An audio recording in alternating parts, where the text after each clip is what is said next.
I'll be coming back to Manila. Simply no. Well, good morning, kababayans.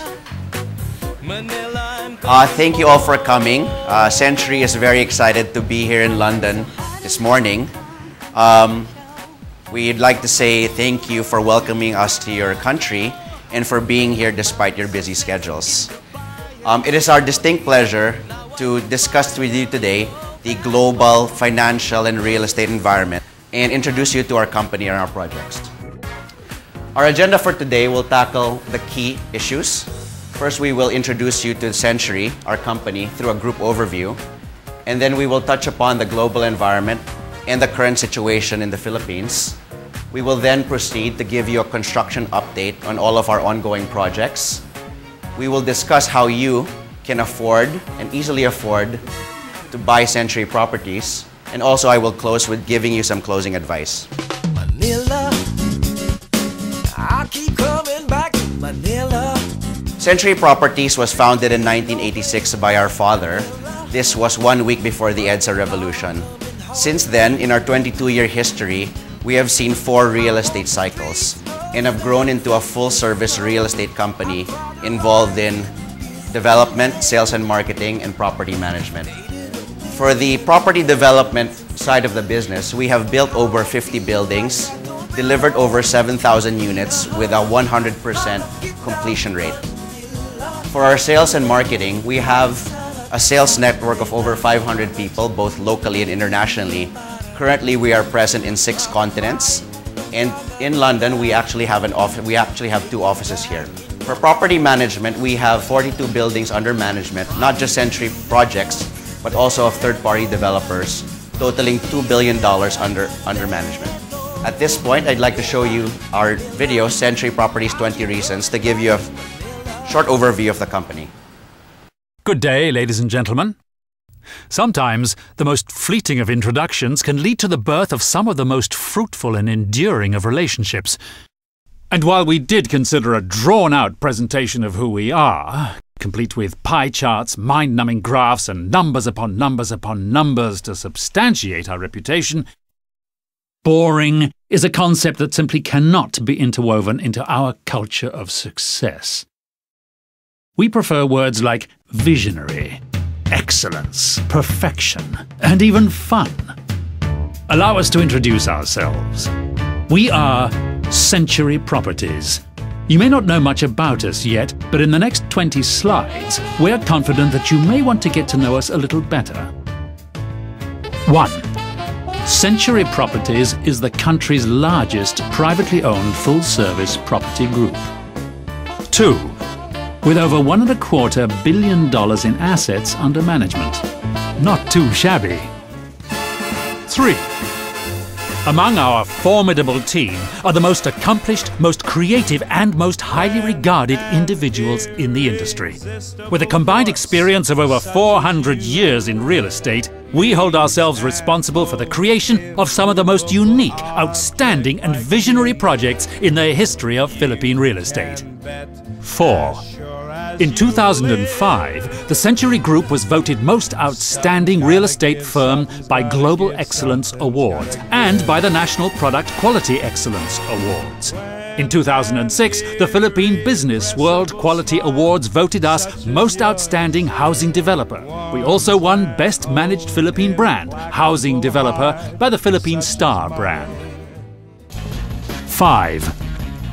In 2006, we received the Global Excellence Award for Most Outstanding Real Estate Firm and the Consumer's Choice Award for both 2007 and 2008. 6. We have built, marketed and managed over 60 major projects in the past 20 years. 7. We've contributed over 45 buildings to the Philippine skyline. 8. Among our portfolios are the nation's most prestigious high-rises, residential projects, developments for the arts, banking and telecommunications institutions, and probably the best hospital in the country, the Asian Hospital in Alabang. 9. Century Properties residential developments have become the country's most prestigious addresses. West of Ayala, Pacific Place, Oxford Suites, the Domain, the Triomphe, Bel Air Soho, and 10. Essenza East Forbes, our flagship condominium development, was voted by Asia Week magazine as the best residential building in Asia. 11. In March 2008, we were able to turn over to the residents south of Market at the Fort, the country's first fully fitted and fully furnished residential high-rise. Likewise, Soho Central, our luxury boutique residence in Ortigas, and the country's first transport-oriented residential high-rise with a direct connection to the MRT railway station, is set to be delivered to our new residents several months ahead of schedule. 12. After the success of Essenza, Soma and Soho Central, Century has many other developments simultaneously rising in the country right now. 13. Canyon Ranch, our master-planned gated community at San Lazaro Leisure Park in Carmona, was voted Best Residential Community. Phase 1 and Phase 2 are now sold out, along with the Casitas, our fully fitted, fully furnished, fully serviced townhouse development. Canyon Ranch has truly become the most desired residential address in the South. 14. Grand Soho Makati, our fully fitted and fully furnished high-rise boutique residence, now rising in the heart of Makati's Golden Triangle, has sold out in less than 6 months. 15. And of course we have our latest, most progressive project. Rising on the last remaining large piece of prime property in Makati is the city's newest landmark and soon to be one of Asia's most exciting destinations. Century City. This sprawling mixed-use development will be composed of a shopping, dining and lifestyle experience, corporate office buildings and luxury residential high-rises, including the Gramercy Residences, a towering skyscraper inspired by the great city of New York, and the Knightsbridge Residences, with its easy, curvilinear architecture and hip, modern interiors inspired by London's most prestigious neighbourhood. 16. We have won over 30 awards from the Philippine Department of Interior and Local Government, the Department of Labour and Employment, and various award-giving bodies for keeping the buildings we manage and build safe and secure. 17. Century Properties Management Company provides management and consultancy services to over 45 buildings, like Pacific Star, Alexandra Condo, United Coconut Planters Bank in Makati, Bank of the Philippine Islands Headquarters, Globe Telecom Headquarters, Astoria Hotel, the PNB Headquarters in Macapagal Avenue, and most recently, the Asian Development Bank in Ortigas. 18. In 2008, Century Properties makes history as it becomes the first Philippine real estate company to develop a project in the United States. Rising in the heart of Midtown Manhattan, just a few steps away from Fifth Avenue and Central Park in New York City, is Century's first North American project, a hyper-luxury condominium called the Centurion.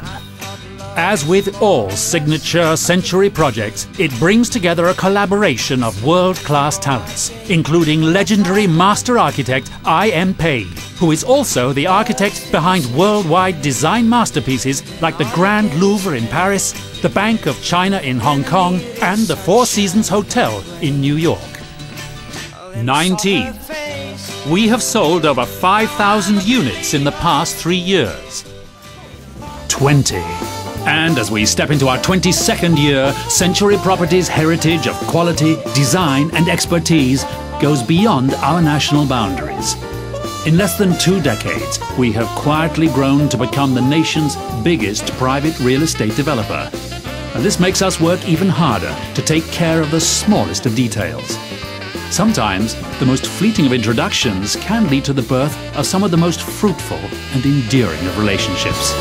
We hope that this can be the start of ours. Century Properties. We see things a century ahead. We hope you enjoyed that video and learned more about our corporate history, our significant milestones, and our achievements. Century consistently ranks in the top 5 of residential sales currently in the Philippines. We have an annual turnover of around 8 billion pesos, which is a little over $150 million. At this point, we'd like to share with you an interview conducted with our chairman, Jose Ibi Antonio, by CNBC. This interview was conducted in July, and while it is a few months old, many of the topics discussed are still very relevant to today's market.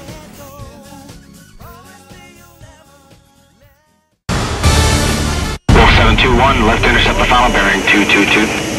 Century's Properties says despite the Philippines' economic headwinds, the local real estate market is resilient and could even provide a hedge against inflation. We're going to talk to the company's chairman and CEO, Jose Antonio, in just a couple of minutes, and a first on CNBC.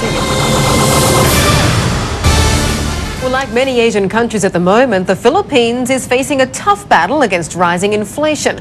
But according to our next guest, one sector that could provide investors a hedge against price pressures is real estate. And joining us now live from Hong Kong and in a first on CNBC interview is Jose Antonio, chairman and CEO of Century Properties, one of the largest privately owned real estate companies in the Philippines, also special envoy to China and chairman of the Philippine-China Business Council. And also staying with us is our guest host, Gerard Lyons from Standard Chartered Bank. Joey, thank you very much for joining us on the show today. In your own words, what are the arguments for investing in Philippine real estate? The Philippine real estate has not been the best performing market, but it has been exhibited strong and consistent growth over the past years, simply because our real estate property market is really based on very low geared buying. Most of our people buy on equity, and therefore most of the purchases are really for use rather than for speculation. Hence, the growth rate has exhibited a consistent 10% to 15% per annum. And right now, as inflation has been recorded on a 12% rate last month, and while the bank rates have been very low, people perceive that it's better to buy real estate than to put their money in the bank. Okay, and that's because of potential capital appreciation, because, I mean, if people buy to move in to have a roof over their heads, I assume they're not looking for yield. They're not only looking for yields, but they're also looking for a place to live. You see, the profile of the Philippine market is such that there has been a very big gap in terms of demand compared to the annual output of all the developers in the country. We have actually a very big supply need. It's only now that there is an increasing number of people joining the middle class in the Philippines, and this is because of the phenomenon of our 11 million Filipinos who are working abroad. They send back money to the country, and this year it's projected that about $16 billion will be sent back to the Philippines. And most experts believe that 1/3 of this go to housing. And because of this, there's been a tremendous demand for housing, because Filipinos, like most Asians, do really love properties as the primary investment. Actually, can I follow up on that? Because it sounds like from what you're saying, there's great catch-up potential for the housing market in the Philippines. But two key variables that have come out from your answers so far. One, domestic interest rates. The central bank is hiking, but you seem to imply that will not have a big impact on housing. And the other, of course, is the currency issue. The currency is now under more trouble, shall we say, in recent weeks, but that has a clear impact in terms of remittance flow. So how will the interest rate and the currency environment play out? Because at the moment, neither seems particularly attractive for Filipino housing market. Well, let's tackle the interest rate issue first. The interest rate is still at single digit, where during the Asian crisis we saw it in double digit. It's the central bank just increased last month by 0.25 or 250 basis points. This doesn't really interest a lot of people in putting their money in the banks. Okay. We're still at 4.5%. On the second issue of inflation, most people believe that continued inflation will increase prices. not only of real estate but of consumer products, and hence they'd like to hedge their money in properties. Sir, could you be a bit more precise and tell us exactly where the opportunities are in the real estate industry in the Philippines? Is it in the residential side, is it business or leisure? In all three sectors, there are very strong indications of growth, continued growth. In the residential market, the supply-demand gap is such that there will be continued demand for housing. On the office market, the Philippines is next actually to Singapore and Mumbai in terms of office rental growth. Continued increases in office rental will be experienced. And one of the brightest spots in the Philippine property market is any property or any project that will be focused on tourism will actually give developers a heads up, because right now we only have 3 million arrivals in the Philippines, and by 2010, because of the new infrastructure being constructed in the Philippines, we expect more airports to be constructed and more infrastructure and roads, and the Philippine Tourism Department has projected about 5 million arrivals in 2010. Oh, okay, looking up. Joey, gotta go. Great to talk to you, sir. Thank you for the time. Jose Antonio there, Chairman and CEO at Century Properties, live from our studios in Hong Kong, and just a couple of feet away there as well. Our guest host for the last hour and a half, Gerard Lyons, Chief Economist and Group Head of Global Research at Standard Chartered Bank. Thank you to the both of you. We are all aware of the current volatility in the global financial markets and real estate markets. And while the Philippines has not been immune from these headwinds, the picture in the Philippines is very different from the Western counterparts. This chart is a comparison of 4 equity indices, starting with the Dow Jones Industrial of the United States, the London FTSE in the UK, the DIFM in the United Arab Emirates, and the Philippine Stock Exchange. While all markets have experienced significant losses, the performance of the Philippine stock market has been better relative to these major markets. More specifically, talking about real estate prices, the US, UK, and the Middle East have experienced declines anywhere from 5 to 30%. Talking specifically about Century products, on the left are a list of our ongoing projects, the percentage increase in capital appreciation since time of launch, and the percentage sold, or the sales velocity. South of Market has experienced a 36% gain and is 100% sold out. Soho Central has increased 24% and is 98% sold. Grand Soho Makati has gone up 19% and is 98% sold out. Canyon Ranch, our horizontal community development, has increased 20% and is currently 96% sold. Gramercy Residences, the first luxury towers in Century City, has increased 26% since launch date, and updated is around 93% sold. Knightsbridge Residences, our second luxury tower in Century City, was only recently launched in May of 2008. Since then, has already increased by 35%, and updated figures show 65% sales velocity. On average, Century's real estate portfolio has increased 27% and is very healthy in terms of sales, with close to 90% sales velocity. What I'd like to point out here is that these are 2 columns that cannot really coexist without the other. Any developer can increase prices, but if the project doesn't sell, that doesn't mean anything. But what Century projects show is that not only have prices increased, all of the projects have been well received by the buying public. This chart compares 3 major markets, the US, Singapore, and the Philippines, in terms of demand drivers and the modes of purchase. For the United States and Singapore, most of the buyers purchase their homes through debt or by getting mortgages. In Singapore, more specifically, a lot of the buyers purchase to flip the property, i.e. very speculative investment. This also happens in other markets such as Dubai and other Middle Eastern countries. Contrast this to the Philippines, 80% of buyers actually purchase via equity through installment purchases through the life of the construction. Also, people buy pre-need or actual need. Pre-need because people intend to retire in the Philippines, and actual need for a roof over the heads of their families. What this chart shows is that during a down cycle, the Philippines will be less susceptible to market corrections, and hence a stronger market. We all read the same newspapers, we all watch the same shows, and day after day we're all inundated with bad news about the financial markets in the US and in Europe. And what I'd like to show with you and share with you are a few key facts.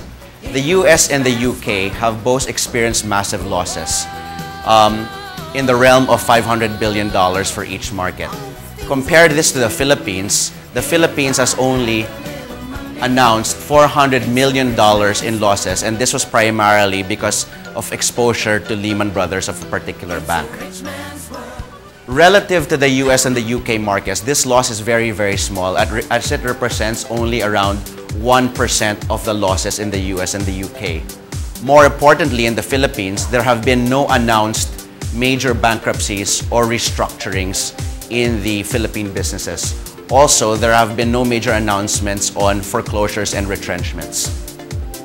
And the reason behind this is because the Philippines specifically has undergone a huge process of deleveraging, which began since 1997 during the Asian financial crisis. In 1997, the Philippine peso devalued by 100%. Overnight, from a rate of 27 to $1, it spiked to 55 pesos to $1. And back then, a lot of the banks had a lot of exposure to real estate property companies who were land banking. Because of this, the banks took a very prudent approach and started very conservative lending. Also, developers and other companies started paying off their debts and started really creating healthier balance sheets. Because of this, it has been a period of 11 years of catharsis in the system, both the financial system, the banking system, and the health of actual companies has already started to change. And so, the losses that you see now happening in the US and the UK are not experienced in the Philippine setting. This slide talks about how leverage is not used both by developers and as buyers as a major driver of the business. From a developer's point of view, the concept of subprime does not exist. In the US, buyers can actually get debt with 0% down payment. In some instances, buyers are actually paid money to take a loan. And this is a situation called negative equity, where buyers are actually paid to get new loans. In more instances, actually, people buy more than just one unit, but they actually buy 2, 3, or maybe even 5 units, which really shows a very speculative market. In the Philippines, no buyer can get financing unless they put a minimum down payment of at least 20%. Currently, banks are actually more stringent, and this figure has increased toward the 30 to 40% range. Also, Philippine real estate companies have very low gearing.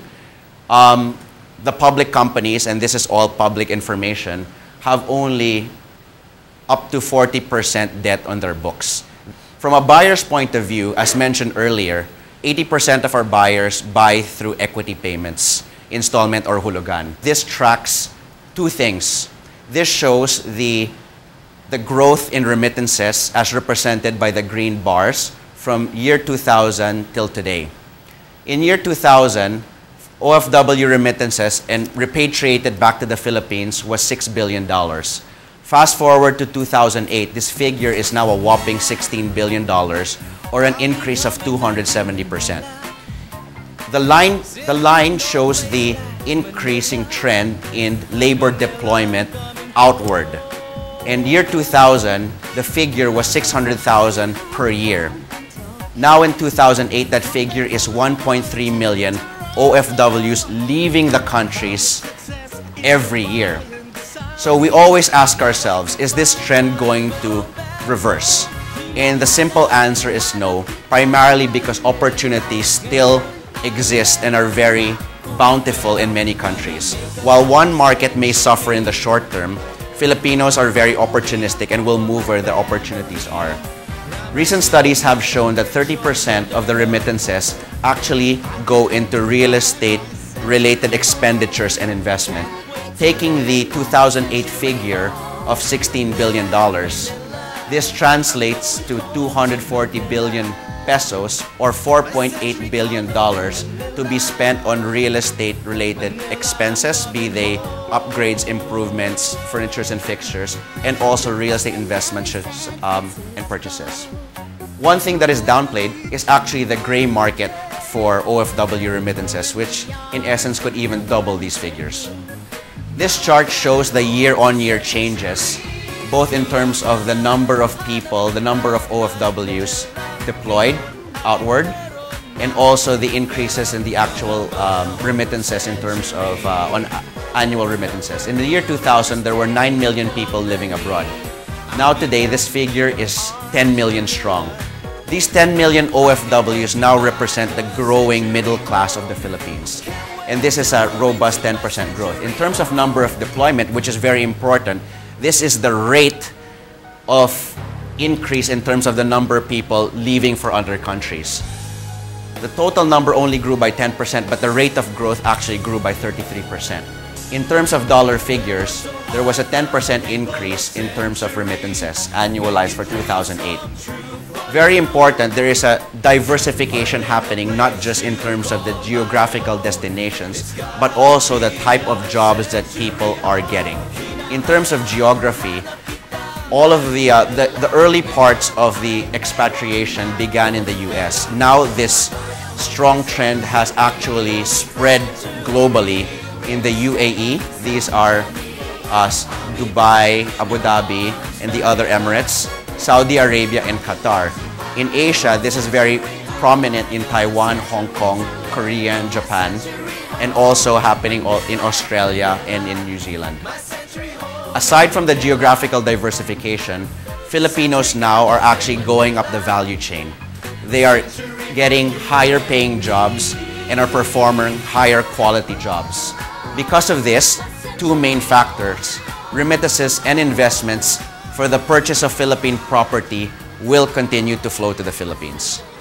Just recently, President Gloria Macapagal-Arroyo signed an executive order in middle of November of last year, which grants special visa for employment generation to non-immigrants. Essentially, they can get an indefinite visa through an investment, a minimum capital investment, and an employment of a minimum of 10 Filipinos. What this does essentially, it opens up the real estate market to a much broader base. The interview with our chairman talked about many things, but more particularly, it talked about the demand and supply equilibrium and how supply has to play major catch-up to the demand.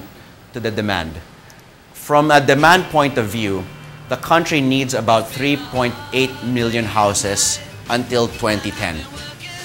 70% of this, or 2.6 million homes, will come from new households, with the balance are actually accumulated backlogs, unfulfilled demand. From a supply point of view, consolidating all of the developers, both private and public, all of these developers combined will deliver 30,000 units in the central business districts of Makati and Fort Bonifacio. While this number only represents the central business districts, and while the demand factors represents demand for on a national basis, this goes to show you how the demand dwarfs the supply scenario. Because of this, the backlog for residential property remains to be high, and many people ask us, why isn't real estate prices going down in the Philippines when the same is not true in the US and in Europe? And the reason is because demand and supply. There is an inequilibrium, and the demand is much more than the supply scenario. Because of this real demand, property prices have not gone down in the Philippines. Talking more specifically about our company, we have a very focused and prudent approach in terms of managing and developing our projects. Many people may fault us in a boom scenario, and people ask us, why don't you open more projects? And the reason for this is that we only want to bite what we can chew.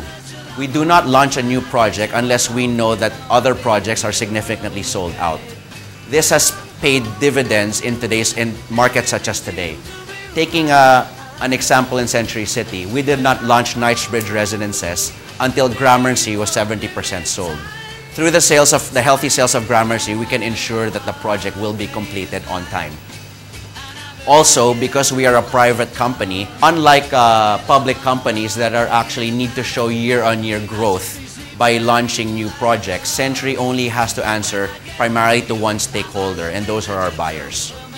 The interview was also talking about inflation, and we know that the headlines can change very, very quickly and is very dynamic and fluid. At the time of the interview, there was an inflationary, if not hyperinflationary environment where the prices of basic commodities were increasing. Today, actually, this market we're actually more in terms of a deflationary environment. Because of this, the developer has cost savings in terms of construction materials. In the case of Century, these savings are actually passed on to our buyers in form of discounts and incentives upon purchase. This chart compares two asset classes, primarily financial assets such as stocks and bonds, and real estate assets such as homes and condominiums. People buy stocks and bonds for a purely financial reason. These are pro forma returns. Pro forma returns can be positive, but many times returns can be negative. From a point of view of real estate assets, not only does it have this financial utility given to a buyer, there are added utility benefits in terms of usage, meaning people can actually use the homes and the condos. And also, purchasing condos and homes provides a link or an umbilical cord to the country. Many Filipinos who leave the Philippines actually yearn and ache to go back home. And many times when they come back to visit the Philippines, they don't want to be a stranger in their own countries. And so what we'd like to stress here is that unlike stocks and bonds that only provide a financial return, sometimes even negative, purchasing real estate properties in the Philippines provides financial utility value, usage utility value, and also a link to their mother country.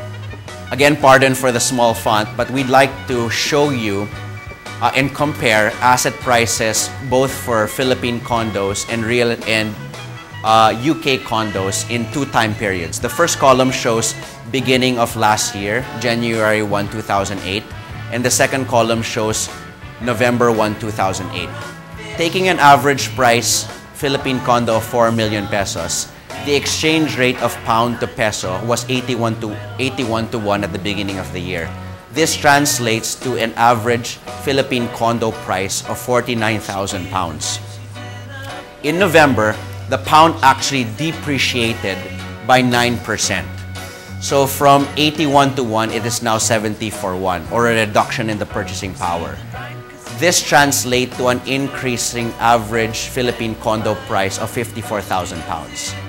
However, we cannot take that in isolation. We need to compare that to the performance of real estate in your local market. Taking UK real estate prices in the beginning of the year, these were 180,000 pounds. Fast forward to November of 2008, there has been a significant depreciation in UK property, and I've heard recently that it's up to 30%. Taking a very conservative figure of 12%, property prices have devalued from 180,000 pounds to 158,000 pounds. And what all of these numbers tell us is that while the British pound has depreciated in recent months, price of Philippine property is on average 70% cheaper than UK property. Very important point. Because of our flexible payment and affordable terms, UK-based Filipinos can still very much afford to buy Philippine property. And people might ask, now I'm getting less for my money. Is there still value in Philippine real estate? And the answer is a resounding yes. Furthermore, the decrease in purchasing power of pound-based earners is also compensated by the capital appreciation experienced historically by our projects. At this point, I'd like to give you a construction update of our projects. This is south of Market, our twin tower development in Fort Bonifacio Global City. Soma is the first fully fitted, fully furnished project that we delivered to the market. We turned over the project in second quarter of 2008. These are 40-story towers with 800 units. These are actually actual pictures that we took before we left for London. This is a picture of our receptionist manning the lobby.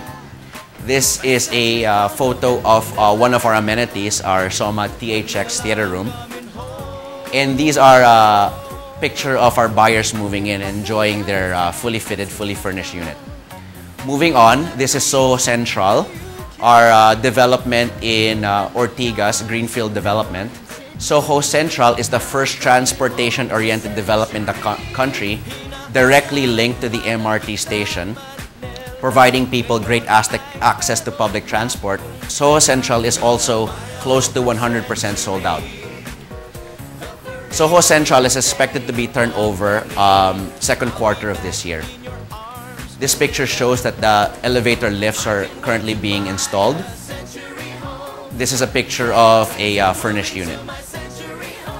Shifting gears, this is now our GSM development or Grand Soho Makati development in Makati.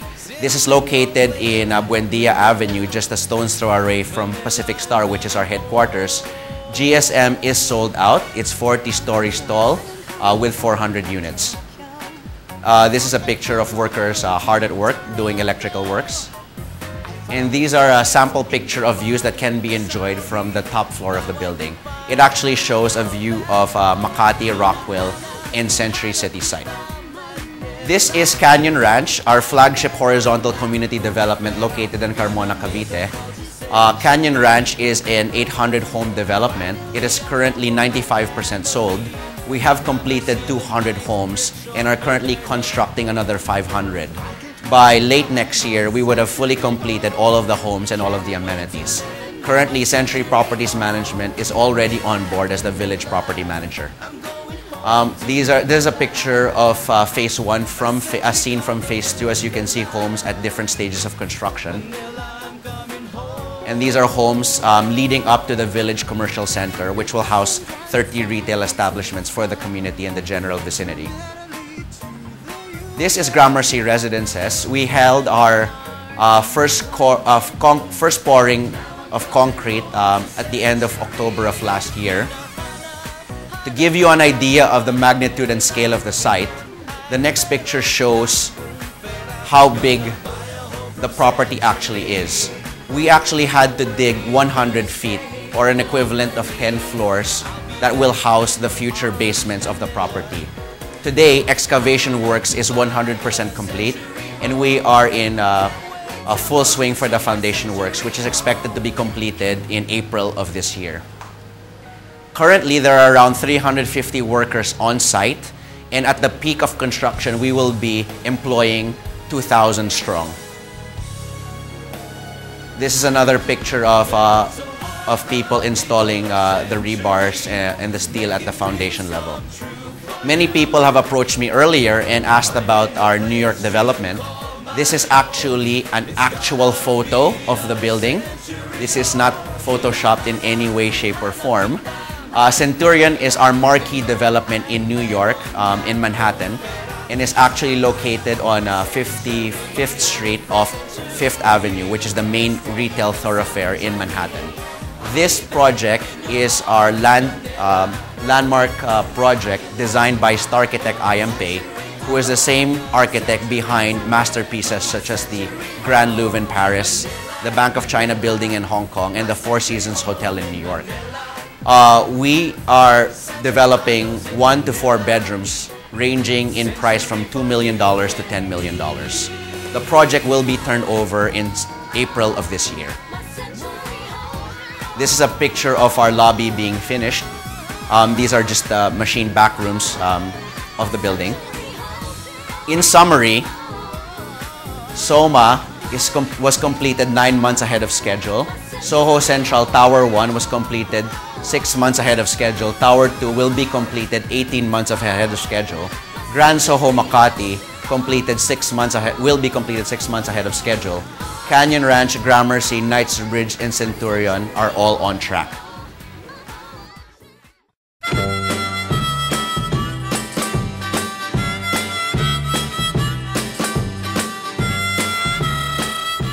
At this point, I'd like to share with you some of our buyer-friendly payment terms and policies. These numbers try to compare our in-house payment terms, which are interest-free, and if one were to get bank financing, either a 5 or a 10-year loan. Taking the Knightsbridge residences, for example, the average price of a condominium is 4 million pesos. One of our standard payment terms is 75% over 5 years, which is the life of the construction, and 25% turnover. This translates to a monthly amortization of around 50,000 pesos. If one were to get a 5-year loan on that same property, paying a 20% equity down payment, their monthly amortization would translate to 68,000 pesos, which is still much higher than the amortization that one were to pay if they were to choose our Stanhouse in-house interest-free payment terms. Comparing this to a 10-year loan, the monthly amortization will be slightly lower at 44,000. However, what isn't captured here is the interest that the buyer has to pay when one takes out a 10-year loan. Adding all the interest, this totals 2 million pesos, or a whopping 50% of the total contract price. So putting this in relative terms, if one were to get a 10-year loan, 3 years payments of those 10 years will actually just go to interest. It will not go to principal reduction. It will not go to the developer. So what we are saying here is that Century's in-house payment terms are highly competitive, if not outright better than bank financing. Also, our in-house monthly amortizations are on par, if not cheaper and more affordable than if one were to take bank financing. Talking a little bit about our policies and procedures, our main policy is accepting post-dated checks from client. However, in the cases wherein we don't accept those foreign-denominated checks, we will accept remittances. And it is in this same vein that we've actually created tie-ups with major Philippine banks. In the UK, we have tie-ups with PNB, BPI, and Banco de Oro. This slide shows the branches of these banks in your local market. PNB has branches in Queen Victoria Street and also in Notting Hill. And BPI has branches in Earl's Court, which is one of the main centers for Philippine activity. The column here shows the typical fees that one would have to pay for monthly remittances. We'd also like to stress that we understand your situation. Every buyer is in a different situation. Some people have the cash to pay for the purchase outright, and some people may not have that cash. Because of this, Century is willing and is able to tailor fit our payment terms to your own personal cash flows. Also, we have created a very powerful online portal called Century Online, which tracks real-time inventory and actually calculates payments automatically depending on your own selection. We'd like to reiterate that we accept checks in foreign currency. We actually accept checks that are pound sterling denominated. Also, we have a strong local presence of our agents and buyers, as represented by the presence of our agents here today. In London, we actually have 2 offices that can serve as service centers for all of your inquiries.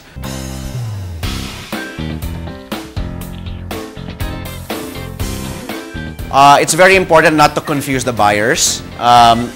If you have a longer session with them, then you can show them more than one video. But if you only have a short session with them, show one project, be it Gramercy, Knightsbridge, or Canyon Ranch, or as the case may be. So you have to read your market, because at the end of the day, they'll like what you present and mahihirapan sila mag-decide. So it's very important that you actually try to close the night of the event. So present only one project, and if asked, then present it on the side. So what we typically have is we have a setup like this. Technology is very important. You need to have a projector, you need to have a slide, you need to have several laptops and a very good speaker system with a wireless mic. Okay? You need to have the podium for the speakers. When you yourself speak, you need to have your own notes. So you need to have a podium. Also, because people arrive at different times, it would be ideal if you actually have a separate closing area that is quiet. So if you have ideally a separate room, with Wi-Fi, internet, and also several laptops with a printer because you want to print the payment terms and close on the spot. Also, you want to have a printer with a scanner so you can actually scan checks if they have it. So, be equipped to close right there and then. You will be surprised at the interest that you will generate. And we had a closing rate of 30% when presenting. So or maybe even 50%. For every 10 people, mga 3 to 5 bought. So it was not unheard of. For one event, we closed 25 units. 10% after multiple times of purchase, we visit pa ng model unit. Dito hindi pa lang nakikita yung model unit because you have primed them in terms of answering their concerns. It's very important that we don't hide behind the headlines. We can't say that everything is rosy. Everything is not. Actually, in some cases, it's falling bad, fast. But what we'd like to stress here and belabor the point is that the real estate situation in the Philippines is totally different from the real estate situation where they live.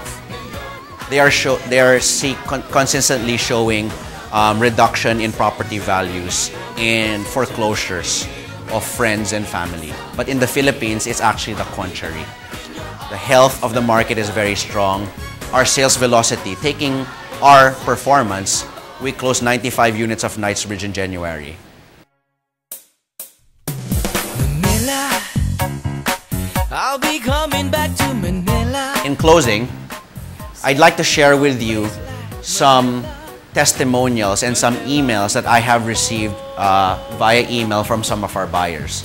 This one was sent to us in October, and I quote, "My investments here in the US was just hit bad by the stock market. The Grand Soho Makati and Gramercy units that I bought are the only ones that are doing good. And I would like to thank Century for that. Your help is greatly appreciated." Here's another one also sent to me by a lady in July. "I am glad that I have begun placing my money in Philippine real estate versus real estate elsewhere. Not only am I assured that it's a hard asset as opposed to stocks and bonds, but I can actually use my investment when I return to the Philippines."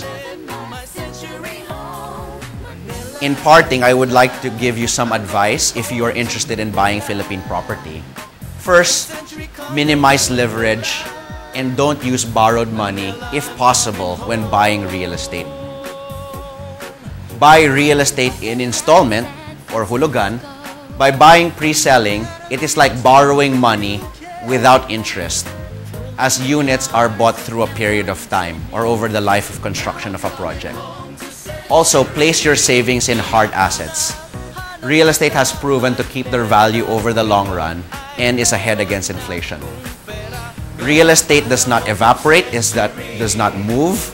Unlike paper investments such as stocks, bonds, and derivatives, whose value can go to zero, as seen many times in the current financial situation today.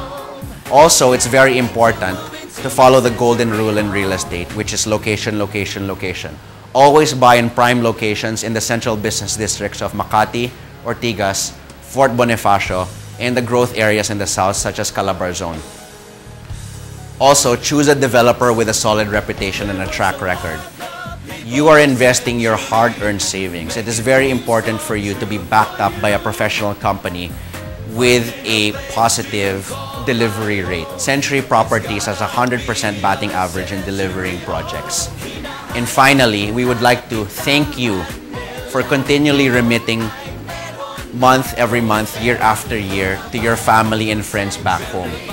These remittances are a powerful driver and a growth engine for the Philippine economy. Because of this, it will continue to augment the Philippine economy and improve the real estate market for the Philippines. Manila, Manila, my Century home in Manila. Century condos in Manila. Century for you